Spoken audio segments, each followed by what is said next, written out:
आक्रामक भी हैं। पर युवा आजकल आक्रामक अंदाज में दिख रहा है दिल्ली में, या युवा कह रहा है कि भैया बात तो बहुत करते हो डेमोग्राफिक डिविडेंड की, और ये युवा शक्ति ही देश को विश्व गुरु बनाएगी, पर हमें टहलाते ही रहते हो, करते धरते कुछ हो नहीं हमारे लिए। सबसे पहले तो इस शिखर सम्मेलन के माध्यम से आपके सभी दर्शकों को बहुत बहुत स्वागत और आपका बहुत धन्यवाद। और आज 30 जनवरी है, बलिदान दिवस है। देश दुनिया गांधी जी को याद कर रहा है, उनके सत्य और अहिंसा के बताए मार्ग को याद कर रहा है। हम भी इस मंच से हमारे राष्ट्रपिता बापू को श्रद्धांजलि देते हैं। और आपने एक बहुत ही जरूरी सवाल उठाया है कि दिल्ली का युवा क्या सोच रहा है। इस सवाल का जवाब देने से पहले मैं एक आंकड़ा आपके सामने रख देना चाहता हूं कि भारत दुनिया का सबसे युवा देश है। 55% आबादी जो है भारत की वो युवा है। दुनिया का हर 5वां युवक इंडियन है। और हमारे लिए एक बहुत ही दुखद स्थिति है कि 45 साल में देश में सबसे ज़्यादा बेरोजगारी है। इतनी बेरोजगारी देश में पहले कभी नहीं थी। और एक और बहुत ही चिंताजनक विषय है कि 1 घंटे में 2 नौजवान इस देश में आत्महत्या कर रहे हैं। और किसानों की आत्महत्या दर से नौजवानों की आत्महत्या दर आगे चली गई है।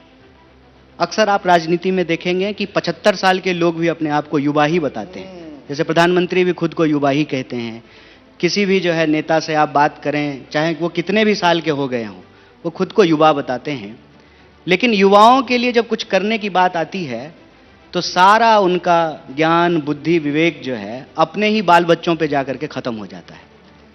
और दिल्ली के चुनाव में इस बात को हम लोगों ने खास ध्यान रखा। और जो कांग्रेस का कूपन है उसको जब आप देखेंगे तो युवाओं के लिए एक अलग से घोषणा की गई है कि देश में बढ़ती हुई बेरोजगारी को ध्यान में रखते हुए 10 लाख से ज़्यादा पोस्ट जो हैं सेंट्रल गवर्नमेंट के वैकेंट पड़े हुए हैं। देश का कोई ऐसा इलाका नहीं है जहां पुलिस युवाओं के पीठ पे डंडा चलाने का प्रैक्टिस नहीं कर रहा हो। अभी आपने बिहार में देखा, बीपीएससी के परीक्षार्थियों के ऊपर डंडा चलाया गया, पानी चलाया गया। तो युवाओं को इससे कैसे बाहर निकाला जाए? कहते हैं कि ₹8,500 का भत्ता देकर, कहते हैं कि प्रवृत्ति अगर सही हो हाँ, और नियत साफ हो तो रास्ता निकाला जा सकता है। नहीं ये रास्ता मतलब ₹8,500 दे देंगे बेरोजगार को, उसका काम निकल जाएगा? नहीं, ये रास्ता खोज निकाला है कांग्रेस ने। देखिए 8,500 रुपया देने से कहते हैं ना कि जहां कुछ नहीं हो रहा है वहां हम एक सकारात्मक शुरुआत कर रहे हैं। जिस देश में किसी पूंजीपति के बेटे की शादी में 5,000 करोड़ रुपया खर्च किया जाता हो और नौजवानों को 5,000 की भी नौकरी नहीं मिल रही हो, वहां हम ये कह रहे हैं कि अगर मॉडल में हम परिवर्तन करें, 16 लाख करोड़ कर्जा अगर 2-4 पूंजीपतियों का माफ किया गया है, तो अगर हम उस पैसे का इस्तेमाल रोजगार पैदा करने के लिए करें तो बेरोजगारी को कम किया जा सकता है। कन्हैया, एक वो अंग्रेजी में फ्रेज है, the proof of the pudding lies in its eating. Himachal Pradesh में आपकी सरकार है, कर्नाटक में आपकी सरकार है, तेलंगाना में आपकी सरकार है। हिमाचल में आपने नई नौकरियां कितनी इजाद की, सृजित की? देखिए, हिमाचल में, तेलंगाना में और कर्नाटक में एक चीज आप नोट करेंगे कि हम लोग कोई ऐसी घोषणा नहीं कर रहे हैं जो घोषणा हम लागू करने में सक्षम नहीं हो। तनख्वाह देने में भी विलंब हो रहा है हिमाचल में, 2 बार हो चुका है ऐसा। नई नौकरियां सृजित करना तो दूर की बात है। नहीं, नई नौकरियां सृजित करेंगे। मैं अभी, आप दिल्ली की बात कर रहे हैं, दिल्ली के साथ साथ आप दूसरे राज्यों की भी बात कर रहे हैं। चाहे हमने महिलाओं के लिए घोषणा की हो, किसानों का कर्जा माफी का बात किया हो, जाति जनगणना का बात किया हो, या पुरानी पेंशन को लागू करने की बात हिमाचल में किया हो, सबको एक बाय एक करके हम लोग लागू कर रहे हैं। जहां तक युवाओं को अप्रेंटिस योजना के तहत देने की, रोजगार देने की बात है, उसका सिंपल तरीका यह है कि अगर आप कांग्रेस की घोषणाओं को देखेंगे तो हमने 5 महत्वपूर्ण घोषणाएं की हैं, जिसमें युवाओं से जुड़ा हुआ भी एक घोषणा है। उसका जब आप बजट देखेंगे, दिल्ली का बजट लगभग 78,000 करोड़ रुपया है। उसका अगर आप 25% बजट जो है इन क्षेत्रों में लागू करते हैं, मतलब महिलाओं के लिए, बिजली बिल के लिए, बुजुर्गों के लिए, नौजवानों के लिए, तो ये सारी योजनाएं लागू की जा सकती है। जहां तक अप्रेंटिस योजनाओं के विस्तार का सवाल है, तो दिल्ली में जो काम करने वाली कॉरपोरेट कंपनियां हैं, अगर उनके साथ मिल करके उनके साथ इंटर्नशिप प्रोग्राम चलाया जाए, अप्रेंटिस प्रोग्राम चलाया जाए, उनको भी जो है स्किल्ड वर्कर मिलेगा और जो नौजवान ऑलरेडी स्किल्ड हैं उनको नए रोजगार के अवसर प्राप्त होंगे। सवाल ये है ना कि तू मैं की राजनीति में सकारात्मक मुद्दे को गायब कर दिया गया है। कबीर कहते हैं ना कि चलती चक्की देख कर दिया कबीरा रोए, दो पाटन के बीच में साबुत बचाना कोई। अब हो क्या रहा है कि आम आदमी पार्टी और बीजेपी के बीच में ना ऐसा लग रहा है जैसे चोर सिपाही का खेल नहीं होता था बचपन में, राजा चोर सिपाही, तू चोर मैं सिपाही, मैं चोर तू सिपाही, यही चल रहा है। बीजेपी से पूछेंगे कहेंगे कि वो आम आदमी पार्टी की सरकार है, आम आदमी पार्टी से पूछेंगे वो कहेंगे कि एलजी हमको कुछ करने ही नहीं देते हैं, पुलिस हमारे पास नहीं है, दिल्ली में जो है दिल्ली पूर्ण राज्य नहीं है। तो इस चोर पुलिस के खेल में कांग्रेस कहाँ है? नहीं, कांग्रेस को छोड़ दीजिए, हाँ। कांग्रेस को जाने दीजिए, हाँ। दिल्ली की जनता कहाँ है, दिल्ली के लोग कहाँ हैं? तो विकल्प देने के लिए कांग्रेस की सोच की तो बात है ना, चेहरा कौन है, युवाओं की बात हो रही है। आपने बिल्कुल सही कहा, प्रधानमंत्री मोदी 75 साल के हैं, तो आपके सबसे बड़े नेता राहुल गांधी भी 54-55 के नजदीक पहुंच रहे हैं। अब इसमें कोई युवा अपने आप को मुगालता पाले रखे, मैं भी कहूं मैं युवा हूं, मैं तो अपने आप को 20 साल मैं तो नहीं हूं युवा, आप हो सकते हैं। आप तो युवा हैं, आपको चेहरा क्यों नहीं बनाते? आपको चुनावी मैदान में क्यों नहीं उतारा? चेहरा कौन है कांग्रेस का? सर भरोसा किस पर करें दिल्ली में? चेहरा से ज्यादा चरित्र का जरूरत है। चेहरा बहुत है सर। अच्छा, चेहरे की जरूरत नहीं होती? मेकअप लगा करके जो है ना कहीं भी चेहरा आपको मिल जाएगा। चरित्र क्या है, विचार क्या है? आजकल सर जानते हैं क्या है, अभी देखिए कुंभ चल रहा है, तो आस्था का विचार जो है वो गौण कर दिया गया है और आस्था का प्रचार जो है और राजनीति में उसका व्यापार जो है उसको बढ़ावा दे दिया। तो इंस्टा रील बन रही है वहां पर, और वो ऐसा फिर मातम पसरा है कि वो इंस्टा रील कम से कम अब उसको रोक देना चाहिए। तो चेहरे से काम नहीं चलेगा सर, चेहरे से काम नहीं चलेगा। पॉलिटिकल विल होना चाहिए, पॉलिटिकल थॉट, तो वो कोई दिखाएगा तो, पॉलिटिकल करेक्टर होना। हेडलेस थोड़ा हो सकती है कांग्रेस दिल्ली में। कौन है मुखिया, कौन है दिल्ली में आपका? ऐसे हेडलेस थोड़ी पार्टी है। पार्टी के जो है प्रदेश अध्यक्ष हैं, पार्टी के 70 उम्मीदवार हैं, पार्टी के 40 की खबरें आती हैं कि राहुल गांधी इस बात से नाराज हो गए, वो ऊर्जा नहीं दिख रही, वो रणनीति नहीं दिख रही, वो थोड़ा सा कोप भवन में चले गए, फिर बीच में 4 दिन गायब हो गए। आपको सर ये स्पेशल एयर ड्रॉप से ये न्यूज आता होगा। देखिए क्या है ना कि वही मैं कहता हूं कि जो नॉनसेंस है ना, उसी को आजकल जो है पॉलिटिकल नैरेटिव को का सेंट्रल थीम बना दिया गया है। कौन किससे नाराज हैं, कौन किससे दुखी हैं, इससे क्या फर्क पड़ता है? फर्क तो इस बात से पड़ना चाहिए ना कि दिल्ली में जो पानी आता है सप्लाई का, वो जो है पीने लायक तो छोड़ दीजिए, मुंह धोने लायक नहीं है, ये हम सब देख रहे हैं। दिल्ली में अगर आपके घर में भी मेरे ख्याल से एयर प्यूरिफायर होगा, बिल्कुल है ना, तो जो लोग भी थोड़ा खरीद पा रहे हैं वो तो अपने अपने घर में एयर प्यूरिफायर लगा लिए हैं। जो 5,000 की आमदनी वाला परिवार है वो जो है डायसन का 50,000 का एयर प्यूरिफायर कैसे लगाएगा?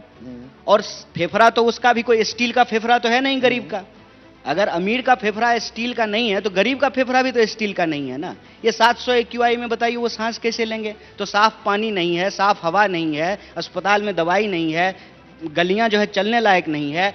ये जो जहां हम लोग बैठे हुए हैं, ये जो नई दिल्ली, सेंट्रल दिल्ली का इलाका है, ये जो लटियंस जोन कहते हैं, इसको छोड़ करके आप कहीं भी चले जाइए ना दिल्ली में, फुटपाथ का पता नहीं है। फुटपाथ पे जो है लोग शरीर से शरीर टकरा करके घसर करके चल रहे हैं। 25-25 गज में जो है 15-15 लोग रहने के लिए विवश हैं। बिजली वक्त पे आ नहीं रही है। शुक्र है कि खटमल नीचे से पकड़े रहता है। 24 घंटे बिजली आती है। ठीक है बात है। ये अगर इसको परखना है तो कहते प्रत्यक्षम किम परमानम, हाथ कंगन को आरसी क्या, पढ़े लिखे को फारसी क्या। हम लोग जो है 20 किलोमीटर यहां से दाएं बाएं हो जाए, सच्चाई पता चल जाएगा। भरोसा नहीं होगा कि हम जो है देश की राष्ट्रीय राजधानी में हैं। आप चले जाइए आउटर दिल्ली में, आप चले जाइए रूरल एरिया में, आप चले जाइए झुग्गी कॉलोनियों में। आम आदमी पार्टी देखिए, चुनावी जीत से ही अगर कोई सही और गलत यही पैमाना बना हुआ है आजकल। नहीं तो यही पैमाना बना हुआ है, तब तो फिर मोदी जी भगवान हैं। फिर मोदी जी के खिलाफ लोग क्यों लड़ रहे हैं? मोदी जी के खिलाफ क्यों बोल रहे हैं? मोदी जी तो 3 बार चुनाव जीत लिए हैं, फिर तो मोदी जी भगवान हैं। नहीं, इस बार कहां जीते? आप तो कह रहे हैं 240 पर हमने समेट दिया इस बार। मैं कह रहा हूं अगर ये पैमाना है तो ये पैमाना नहीं हो सकता है। चुनाव जीतना सही और गलत का आखिरी पैमाना नहीं हो सकता है। चुनाव जीतना ठीक है, आपके पास मशीनरी है, आपके पास ताकत है, आपके पास कितने चुनाव और हारेंगे और ये दार्शनिक ज्ञान देते रहेंगे? जितना चुनाव जनता हारेगी उतना चुनाव हारेंगे, उसमें क्या है? हारने से दिक्कत नहीं है, हारने से दिक्कत नहीं। दिक्कत यह है कि लोग लड़ना बंद कर दिए हैं। हारिए ना, हारिए, लेकिन कन्हैया तो लड़िए। लड़ते रहते हैं, पर कभी बिहार में भेज दिया जाता है, कभी दिल्ली, और कभी फिर खाली बिठा दिया जाता है। नहीं, खाली हम कभी नहीं बैठते हैं सर। खाली कहीं क्यों बैठेंगे? पढ़े लिखे आदमी हैं, पीएचडी किए हैं, किताब पढ़ लेंगे, दुष्यंत की कविताएं पढ़ लेंगे। खाली क्यों बैठेंगे सर? राजनीति हमारे लिए जो है एक उद्देश्य से हैं, हम यहाँ पे एक कारण से हैं। राजनीति हमारे लिए महज कैरियर नहीं है। और खाली क्यों बैठेंगे? जनता का काम करने के लिए, लोगों का काम करने के लिए किसी असाइनमेंट का जरूरत थोड़ी होता है, किसी पोस्ट का जरूरत थोड़ी होता है, चुनाव जीतने का जरूरत थोड़ी होता है। एक बात बताइए, पूर्वांचली इतना बड़ा मुद्दा बना, 30% से ज्यादा पूर्वांचली लोग हैं, आप खुद पूर्वांचली, उसका अपमान सम्मान की बात हो रही है, चेहरा कन्हैया को बना देते बेहतर नहीं होता कांग्रेस के लिए? नहीं सर, ये कोई बात नहीं है। देखिए, पूर्वांचली दिल्ली के एक महत्वपूर्ण भाग हैं। पूर्वांचलियों के साथ अन्याय होता है, वो अन्याय रुकना चाहिए, उनको भी जो है बराबर कर रहा का है सम्मान अन्याय? मिलना चाहिए, ठीक बात है। लेकिन सिर्फ पूर्वांचली नहीं रहते हैं दिल्ली में भाई। दिल्ली सबकी है, दिल्ली हम सबकी है। दिल्ली में तमाम क्षेत्र के लोग रहते हैं, तमाम इलाके के लोग रहते हैं। देखिए, यही दिक्कत है, हम जब बाइनरी बनाने लगते हैं ना, उससे लोकतंत्र का नुकसान होता है। पूर्वांचलियों का भी सम्मान हो, पंजाबियों का भी सम्मान हो, हरियाणवियों का भी सम्मान हो, जाट का भी सम्मान हो, गुजर का भी सम्मान हो, दलित का भी सम्मान हो, ब्राह्मण का भी सम्मान हो। देश तो ऐसा हो, उसका ऐसा निर्माण हो कि किसी के साथ कोई अपमान नहीं हो। हमको इस विचार पे पर चलना किसी चाहिए। महिला को हिरणी कहा जाए, किसी के गालों का जिक्र किया जाए, किसी ने बाप बदल लिया, ये शब्द जब इस्तेमाल होते हैं तो ये राजनीति किस तरफ जा रही है? देखिए, राजनीति में ना आजकल गिरने का कंपटीशन है, और जो जितना गिरा हुआ है वो उतने ज्यादा ऊंचे पद पर बैठा हुआ है। ये दुर्भाग्य तो है। काम को इनाम ना मिले, गाली को इनाम जरूर मिल रहा है। हाँ, मैंने आजकल इसी बात पे लोगों का चयन किया जा सकता है कि कौन कितना बदतमीज है। आप भी अक्सर देखते होंगे कि स्पोक्स पर्सन उसको अच्छा मानते हैं जो बदतमीजी कर सके। हाँ हाँ, नीचे आग लगे, तू हाँ, तू मैं हो, तू हाँ, उस विंडो बनाकर और बैठ जाओ आराम से, और हाथ पर हाथ धरकर होने दो, और वहां और पर एंकर भी जूतम अच्छा पे वही जा। हो जो मुलेठी खा करके आए और इतना गला फाड़ करके चिल्लाए कि बिना माइक के आवाज भी स्टूडियो से बाहर चला जाए। तो ये पैमाना तो है बना हुआ, ये तो हकीकत है। सवाल ये है कि इससे देश को आगे कैसे बढ़ाया जाए। पर इस इससे निकाला आक्रामक कैसे अंदाज ने के जरिए आपने भी बहुत अपने समर्थक बटोरे हैं, बहुत तालियां बटोरी हैं, जिसको अभी आप गरिया रहे हैं। नहीं नहीं नहीं, देखिए, आक्रामकता अगर बिना विचार के है, विचारहीन है, तो वो आक्रामकता नहीं है, उसको उदंडता कह लीजिए आप। कई बार क्या होता है कि आप जब हकीकत और सच्चाई को जानते हैं तो आपके अंदर एक रेज पैदा होता है, एक गुस्सा पैदा होता है, खून खौलता है सर। जब ये देखते हैं कि एक तरफ सरकार कह रही है कि 5 ट्रिलियन की इकोनॉमी बना दिए हैं, और दूसरी तरफ 80 करोड़ लोगों को 5 किलो अनाज देने का पोस्टर लगाती है, तो पोस्टर को देख करके गुस्सा आता है। उस पोस्टर को देख करके गुस्सा आता है कि बड़ा बड़ा जो है भाषण देते हैं धर्म, संस्कृति, देश और राष्ट्र के ऊपर, और अपना बच्चा जब बड़ा होता है उसको पढ़ने के लिए इंग्लैंड भेज देते हैं, ऑक्सफोर्ड में, तो गुस्सा आता है। गुस्सा आता है कि इस देश के पढ़े लिखे जो 4.5 लाख इंजीनियर हर साल पैदा होते हैं, 1 लाख लोगों को भी नौकरी नहीं मिलती है, तो गुस्सा आता है। गुस्सा आता है कि इस देश का एक किसान जो है 60 दिन से ज्यादा भूख हड़ताल पे जो है दिल्ली की सीमा पे बैठा हुआ है, तो गुस्सा आता है। नाम भी नहीं पता होगा लोगों कि को। किसान का दूध दिल्ली आ सकता है। जगजीत सिंह किसान का जो है- डल्लेवाल, उन्होंने पूरी अपनी संपत्ति भी दान कर दी। हाँ। वो वहां बैठे हुए हैं, उनको कैंसर भी है, और वो 60 दिन तक आमरण अनशन पर बैठे हैं, और मीडिया में जिक्र नाम की चीज भी नहीं है। नहीं, यही मैं कह रहा हूं कि गुस्सा आता है। कौन नौजवान चाहेगा सर? हम भी चाहते हैं कि जो है ना, झील सी आंखों पे कविताएं लिखना, लेकिन क्या करें, जब आंखों में दर्द देखते हैं, गाल की झुर्रियां देखते हैं, और मजदूरों का वो हाथ देखते हैं जिस पे ठेला पड़ गया है बिना जिम जाए हुए ही, तो लगता है यह भी तो भारतवासी है ना। आप और हम बराबर हैं सर। आप एंकर हैं, हम स्पीकर हैं, लेकिन हमारा और आपका वोट बराबर है। हम दोनों मंच पे बैठे हुए तो ज़्यादा काबिल नहीं है। हमारा वोट भी एक ही है, और ये सामने जो बैठे लोग हैं इनका वोट भी एक ही है। देश का निर्माण तो इस तरीके से किया गया था ना, संविधान की व्यवस्था तो इस तरीके से कायम की तो गई इन थी। बातों पर गुस्सा आता है, पर जब आस्था का भी अपमान किया जाता है, आस्था बड़ी निजी होती है, पर यह कह देना कि भाई संगम में डुबकी लगाने से गरीबी दूर नहीं होगी, आस्था पर भी प्रहार कर बैठते हैं। कई आस्था बार पे उन्होंने प्रहार नहीं किया। मल्लिकार्जुन खड़गे की बात कर रहा हूं मैं। अध्यक्ष जी को रेफर कर रहे हैं, उन्होंने जी। आस्था पे प्रहार नहीं किया। आप पूरे स्टेटमेंट को सुनिए। उन्होंने कहा कि हम किसी के भी आस्था पर कोई प्रहार नहीं कर रहे हैं, हम सबके आस्था का सम्मान कर रहे हैं। लेकिन तर्कपूर्ण होना इस देश में गुनाह कैसे हो गया सर? नहीं नहीं, तर्क तो अपनी जगह बिल्कुल ठीक है, पर कोई ईद का मौका हो, कोई मुस्लिम त्योहार हो, और वहां नमाज अदा की जा रही हो, आपको नमाज अदा करने से गरीबी दूर नहीं होगी, क्या उसे आप ठीक मानेंगे? देखिए, हम ये कह रहे हैं कि धर्म इंसान का व्यक्तिगत मसला है, धर्म इंसान का जो है व्यक्तिगत आस्था है, धर्म का आचरण करना उसकी स्वतंत्रता है, ठीक है।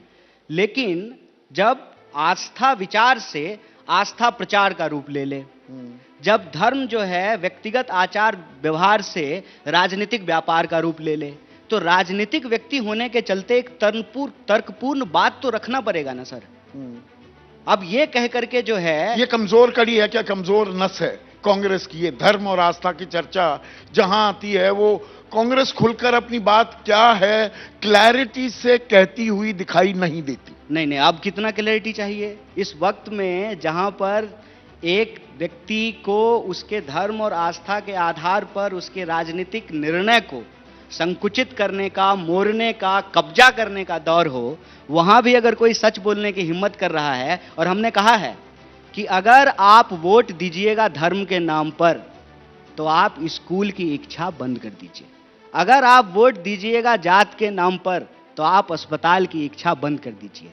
वोट देंगे धर्म के नाम पर तो नौकरी कैसे मिलेगी सर? और हमने कहा धर्म के नाम पर जो आप मांगते हैं, जो पर्चे बांटे जा रहे हैं मुस्लिम बहुल इलाकों में, और उसमें कहा जा रहा है आम आदमी पार्टी पर भरोसा मत करो, ये चुपचाप बैठ गए थे शाहीन बाग को लेकर, सीए को लेकर कुछ नहीं बोले अरविंद केजरीवाल, ये सॉफ्टली, इसमें धर्म के नाम पे नहीं, ये तो मुसलमानों को आप वो कर रहे हैं ना अपनी तरफ आकर। नहीं, एक बात बताइए कि छोड़िए साथ अरविंद केजरीवाल का भरोसे लायक नहीं, ये धर्म की तो राजनीति कर रहे हैं। नहीं, धर्म की राजनीति नहीं है, हम तो आपके सामने कह रहे हैं खुले तौर पर, धर्म के नाम पर किसी भी व्यक्ति को वोट देना है तो हमको वोट नहीं दीजिए।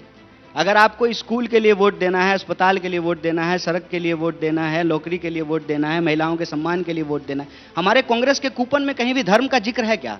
हम कह रहे हैं कि 500 का सिलेंडर मिलेगा सबको, कहां हम वहां धर्म लेकर के आए?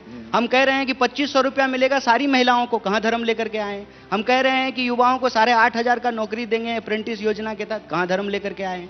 हम कह रहे हैं कि 25 लाख तक का जो है सबका हम हेल्थ इंश्योरेंस करवाएंगे, कहां धर्म लेकर के आए हैं? हम कहते हैं कि धर्म हमारा व्यक्तिगत विषय है और यह एक धार्मिक देश है, सबको इस देश में अपने धर्म को मानने की, उसके अनुसार आचरण करने की आजादी है, और ये आजादी हमको हमारा संविधान देता है। अगर संविधान बचेगा तभी हमारा धार्मिक अधिकार भी करते हैं राहुल गांधी दिल्ली में, वो सीलमपुर ही क्यों चुनते हैं जो मुस्लिम बहुल इलाका है, जहां 60% के करीब मुस्लिम आबादी है? अच्छा, अगर यही बात कहिए कि अगर हम कह दें कि जो है पहली रैली जो है नांगलोई जाट में हुई तो वो जो है हिंदू बहुल इलाका ही क्यों चुनते हैं? ये तो देखिए सर, आप खूबसूरत लग रहे हैं ना, तो सिर्फ आपकी खूबसूरती नहीं है, मेरी आंखों की भी खूबसूरती है कि हम आपको खूबसूरत रूप से देख पा रहे हैं। तो आप देखिए कि सर आपका चश्मा ठीक से देख पा रहा है ना, क्योंकि यह बात तो पलट करके बोली जा सकती है ना कि आप हिंदू बहुल इलाके में ही क्यों कर रहे हैं, क्यों हम हिंदू मुसलमान कर रहे हैं, दलित क्यों कर रहे हैं? और सर डिजिटल, फिर दलित इलाकों में भी ऐसे पर्चे बट रहे हैं कि ये दलित विरोधी हैं, ये आपके हक मार लेंगे। सर भारत जो है चांद पे चला गया। परंपरागत वोट बैंक पर जो आप कह रहे हैं कि वोट बैंक की राजनीति नहीं कर रहे, वही तो आप कर रहे हैं। नहीं, बिल्कुल नहीं कर रहे हैं। हम आपके सामने खड़ा होकर के कह रहे हैं कि भाई धर्म के नाम पे वोट नहीं दीजिए, प्रत्यक्षम किम प्रमाणम, आपके सामने बोल रहे हैं। आप अपने जो है सुरक्षा के लिए वोट दीजिए, आप अपनी समृद्धि के लिए वोट दीजिए, आप अपनी प्रगति के लिए वोट दीजिए, आप अपने बच्चों के भविष्य के लिए वोट दीजिए। अगर नेता अपने बच्चों के बारे में सोचता है तो आप अपने बच्चों के लिए वोट दीजिए, आप अपने बच्चों का भविष्य सोच करके वोट दीजिए। इतना स्पष्ट तरीके से बोल रहे हैं, हिंदी में बोल रहे हैं सर, कोई लाग लपेट थोड़ी है, स्पष्ट बोल रहे हैं। और ये राजनीति कांग्रेस पार्टी नहीं कर सकती है, क्योंकि यहां इस मंच से हमने सबसे पहले किसको याद किया? हमने गांधी को याद किया। गांधी से ज्यादा कोई धार्मिक, ज्यादा बड़ा कोई धार्मिक व्यक्ति था क्या? गांधी से ज्यादा बड़ा धार्मिक कोई व्यक्ति नहीं था ना। लेकिन गांधी क्या कहते थे? गांधी कहते थे रघुपति राघव राजा राम, पतित पावन सीता राम, ईश्वर अल्लाह तेरो नाम, सबको सन्मति दे भगवान, सबको सन्मति मिले। नहीं, वो बिहार में सम्मति नहीं मिली, वहां पर विरोध हो गया था अश्विनी चौबे इसी भजन को लेकर। तो गांधी के देश में हिंदू मुसलमान चुनाव जीतेगा तो ऐसा विरोध होगा? यही तो देश को तय करना है कि यह देश गांधी का है कि गोडसे का है, यही तय करना है। अगर गोडसे चुनाव जीत जाएगा तो यही करेगा, यही इतिहास है। मेरा सिंपल एक सवाल है, गांधी जी को गोली मार दिए, ठीक है, गोडसे, उनको जो देशभक्त कह रहे हैं उनसे एक बात पूछिए ना कि गांधी पे गोली चली, जनरल डायर को क्यों नहीं गोली मार दिया गोडसे, किसी अंग्रेज को क्यों नहीं मार दिया? भगत सिंह के साथियों ने सॉन्डर्स पे गोली चलाई। देखिए, ये बहुत खतरनाक साजिश है, उस देश के खिलाफ हो रहा है, इस देश को कमजोर करने की साजिश, पर ये इस देश को बांटने की साजिश, इस देश में नफरत फैलाने की देश साजिश। को समझा पा रहे हैं, अपने ही घटकों को आप नहीं समझा पाते। सावरकर पर जब राहुल गांधी सवाल उठाते हैं, क्योंकि गोडसे का जिक्र आ गया और गोडसे के सीधे ताल्लुक वीडी सावरकर से भी थे, तो वहां पर तो शिवसेना कहने लगती है नहीं, सावरकर का अपमान नहीं करना चाहिए। नहीं, अपमान तो देखिए किसी का नहीं करना चाहिए, अपमान मतलब अपमान किसी का नहीं करना चाहिए, हाँ। लेकिन विचारधारा कोई चीज होती है। भाई, हम माफीनामा को गांधी लेकर को मानने आप वाले सवाल लोग हैं, उठाते तो हम ना। गोडसे के साथ कैसे खड़ा हो सकते हैं? हाँ, गोडसे के साथ पर सावरकर खड़े थे, हाँ, तो हम सावरकर के साथ नहीं खड़े हैं। पर शिवसेना आपके साथ है और वो सावरकर के साथ खड़ी है। तो एक बात बताइए, चुनाव जो होता है, चुनाव में जो गठबंधन बनता है, उस गठबंधन बनने का सिर्फ और सिर्फ जो है विरोध आधार होता है कि समर्थन भी आधार होता है? सिर्फ डाइवर्जन लाइफ में होता है कि कन्वर्जन भी होता है? दोनों चीज होती है ना। राजनीति को इतना एकाकी तौर पे क्यों देखा गया है? शुक्र है कि आपने वो सवाल नहीं पूछा। कई पत्रकारों ने मुझे पूछा कि इंडिया में दरार हो गया है। अरे भाई, काहे दरार हो जाएगा इंडिया में? देश में राष्ट्रीय स्तर पे दो गठबंधन है, इंडिया और एनडीए। इंडिया में आपको दरार दिख रहा है, कमाल है आपका चश्मा भाई साहब। और एनडीए में आपको दरार नहीं दिख रहा है, क्योंकि अजीत पवार जो है दिल्ली में चुनाव लड़ रहे हैं 30 सीट पे, वहां आपको एनडीए में दरार नहीं दिख रहा है। एक भी बीजेपी के नेता और प्रवक्ता से यह सवाल नहीं पूछा गया कि एनडीए टूट गया है। अजीत पवार बीजेपी से अलग चुनाव लड़ रहे हैं, 30 सीट पे चुनाव लड़ रहे हैं, यह सवाल एक बार भी उनसे नहीं पूछा गया। सारा प्रश्न हमारे तरफ ही है। तो वो तो पूछे जाएंगे ना। अब अखिलेश यादव अगर आकर रिठाला में चुनावी सभा संबोधित करेंगे अरविंद केजरीवाल के साथ, तृणमूल कांग्रेस अगर अरविंद केजरीवाल के साथ दिखाई देगी और कांग्रेस अलग थलग होगी, तो सवाल तो पूछा जाएगा। तो हम कहते हैं कि अगर इतिहास में जाकर के प्रश्न करना है, तो कांग्रेस पार्टी तो सपा के खिलाफ भी चुनाव लड़ी है, कांग्रेस पार्टी तो टीएमसी के खिलाफ भी चुनाव लड़ी है।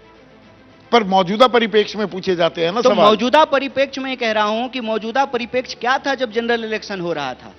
वो जनरल इलेक्शन था। देश में 3 स्तर का चुनाव होता है, जनरल इलेक्शन होता है, असेंबली का इलेक्शन होता है और लोकल बॉडी इलेक्शन होता है। कई बार ऐसा होता है कि आप जिस पार्टी के साथ असेंबली का चुनाव लड़ते हैं, लोकल बॉडी जो आप अलग अलग लड़ते हैं। कई बार ऐसा होता है कि आप जनरल इलेक्शन जिस पार्टी के साथ चुनाव लड़ते हैं, असेंबली इलेक्शन अलग अलग लड़ते हैं। पता नहीं कांग्रेस के अंदर अगर गलती नहीं भी है ना, तो मैग्नीफाइंग ग्लास लेकर के गलती ढूंढना है, क्योंकि आसान है, विपक्ष में मैग्नीफाइंग जेल ग्लास नहीं की डाल जरूरत नहीं सकते पड़ती, हैं, कुछ चीजें ईडी तो नहीं भेज सकते हैं, सीबीआई नहीं भेज सकते हैं, नहीं, तो कन्हैया मैग्नीफाइंग भाई, लेकर ग्लास कुछ लेकर बातें गलती तो ढूंढ रहे ना हैं। मैग्नीफाइंग ग्लास की जरूरत ही नहीं पड़ती, कुछ बातें तो साफ दिखती हैं। जी। आपके जो बड़े बड़े नेता हैं, अरविंदर सिंह लवरी प्रदेश अध्यक्ष भी रहे, एक बार नाराज होकर गए, फिर वापस आए, फिर चले गए, राजकुमार चौहान छोड़ गए। जो तमाम बड़े दिग्गज आपके नेता हैं, वो दिखाई नहीं दे रहे हैं अब कांग्रेस के साथ। अच्छा, तो जो चले ही गए वो अब हमारे नेता कैसे रहे? हाँ। पर जो वही सबसे हमारी बड़े पार्टी- चेहरा थे कि नहीं थे? हमारी ये तो मैं पार्टी गलत नहीं छोड़ कह रहा करके हूं। जो चले ही गए वो हमारे नेता कैसे रहे? वो तो अब बीजेपी के नेता हैं। हाँ। और बीजेपी में कौन नेता है ये सबको पता है। मैं तो कहता हूं बीजेपी में जब जेटली जी थे तो 3 लोगों की सरकार थी, न 2.5 लोगों की सरकार थी। जब से जेटली जी चले गए अब तो 2 ही लोगों की सरकार है। 545 एमपी जो बने हुए हैं उनको खुद ही नहीं पता है कोई एमपी है कि नहीं है। जो छोड़ करके जा रहे हैं वो कितना वहां नेता बन के रहेंगे ये आप देख लीजिएगा। कांग्रेस अपने आप को कहां खड़ा देख रही है? कांग्रेस अपने 0 आप बटा को- लड्डू 4.3% वोट बैंक। मतलब क्या आप इस बात से खुश हो जाएंगे? 100% जी हमने इजाफा कर दिया, 8% वोट बैंक कर दिया अपना। आप साहिर लुधियानवी का वो गाना सुने हैं? तो सुनाइए ना। मैं जिंदगी को उस मुकाम पे लाता चला गया, हर फिक्र को धुएं में उड़ाता चला गया। धुआं तो वैसे ही गम और बहुत खुशी धुआं में धुआं तो फर्क ना दिल्ली हो महसूस रखी हो है। जहां, हाँ। मैं दिल को उस मुकाम पे लाता चला गया। आप एक उद्देश्य से अगर राजनीति करते हैं, उस उद्देश्य को पूरा किए बिना चुनावी हार जीत से आप रुकना नहीं चाहिए आपको, और आपको रुकने की जरूरत नहीं है। और हमारा उद्देश्य यह है कि देश की राजनीति में देश के लोगों का सवाल केंद्र में हो। राजनीतिक बहस वो विमर्श हमेशा लोगों की बुनियादी सवाल के आधार पर होना चाहिए, और वो कितनी करने की सीटें- हम कोशिश कर रहे हैं। सीटें कितनी? सीटें जितनी हो जाए, हम तो यही कहेंगे दिल्ली की जनता से, जो सरकार बनवा दीजिए हमारी। हमारे बीच जो है राघव जी हैं, हम इनसे भी कहेंगे कि इस बार कांग्रेस पार्टी को वोट कीजिए, अपील करेंगे। हाँ। हम जिस पार्टी के कार्यकर्ता हैं, जिस पार्टी के लिए काम करते हैं, हम तो चाहेंगे उसकी सरकार बने, लेकिन वोट देना तो जनता के हाथ में है। हाँ। जनता 5 तारीख को वोट देगी, वो काउंटिंग होगा, 8 तारीख को तो सरकार डिफेंसिव क्यों बनेगी। दिख रहे हैं? लोग तो ताल ठोकते घूमते हैं। अरविंद केजरीवाल कह रहे हैं आप आदमी, आप वालों से पूछिए, अभी राघव चड्ढा 60 से नीचे तो नहीं आ रही ना सीट, 60 तो पक्की है ना राघव, ये देखिए सीधा बोल रहे हैं 60। तो वो क्या कहेंगे कि हमको नहीं आ रहा है? तो आपकी कितनी आ रही है? हम तो वही तो पूछना चाह रहे हैं।